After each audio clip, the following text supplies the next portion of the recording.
Washington, AP. President Donald Trump's new spokeswoman, Kayleigh McEnany, vowed Friday not to lie to reporters from the podium as she made her debut at the first White House briefing by a press secretary in more than a year. "I will never lie to you," McEnany told reporters. "You have my word on that." But the briefing that followed included several misstatements and mischaracterizations nonetheless. McEnany, who joined the White House last month, took the stage behind a podium that had quite literally been collecting cobwebs before the president began the practice of holding his own daily briefings because of the coronavirus. McEnany said she spends most of the day with the president and is constantly with him, absorbing his thinking. She said she sees it as her mission to bring you the mindset of the president, deliver those facts, so this president gets fair and accurate reporting and the American people get fair and accurate information. During past administrations, a formal briefing by a White House press secretary would hardly be news. But it was the first such briefing since March 11, 2019, when Sarah Sanders took to the podium for the first time in more than a month and was pressed on comments Trump reportedly made at a fundraiser claiming that Democrats hated Jewish people. Sanders left her post that summer, and her successor, Stephanie Grisham, never held a briefing during her entire 9-month tenure. The briefings were must-see TV during the early days of the Trump administration, when viewers would tune in to see Trump's first press secretary, Sean Spicer, spar with the press. But the media-obsessed Trump, who sees himself as his best spokesman, communications director and strategist, came to the conclusion last year that the spectacle had diminishing returns, people close to him said at the time. The White House has long made the case that the briefings are less important in the Trump administration because the president is so accessible, answering reporters' questions on an often daily basis. Trump had been holding his own daily briefings through much of the pandemic, but scaled back this week amid concerns that he was doing himself political damage and as the White House tries to pivot toward a focus on reopening.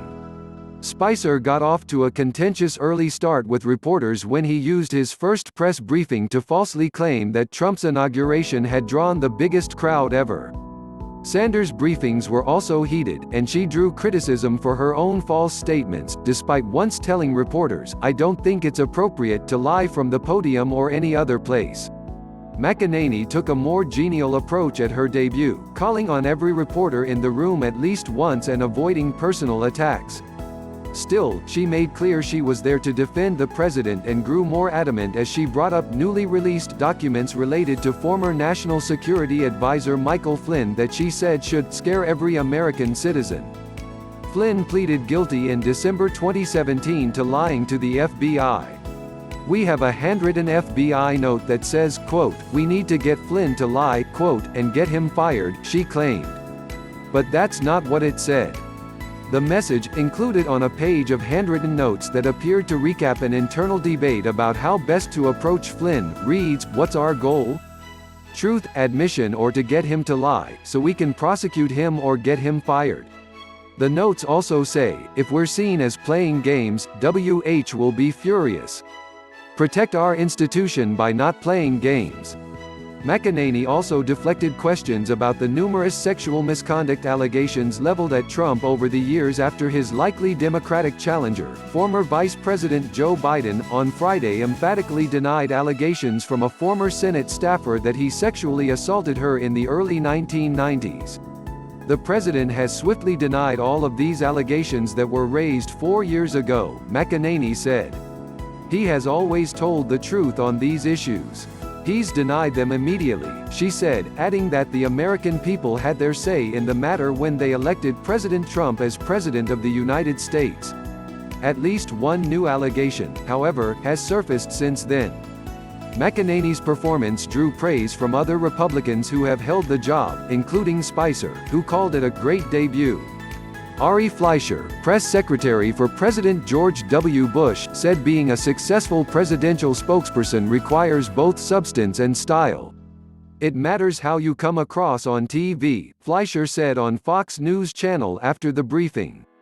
On the substance, she had facts. She had statistics. Oh boy, is she articulate. He added, on the style, I mean she was just comfortable. You always listen for, is there a hiccup in the voice? Is she nervous? Is there something about being in that room where you think the pressure might get to her? She was cool and calm throughout it all. Trump and his new chief of staff, Mark Meadows, shook up the White House communications team in early April, at the height of the coronavirus crisis. Grisham, who had held the titles of both press secretary and White House communications director, rejoined the First Lady's office in a new role as Melania Trump's chief of staff. Grisham, who succeeded Sanders and Spicer, was arguably the nation's least visible press secretary in modern history. While she made occasional appearances on Fox News Channel, she preferred to tape her interviews in a studio to avoid having to speak to reporters who gather on the White House driveway to interview officials after they appear on TV via cameras set up outside the executive mansion.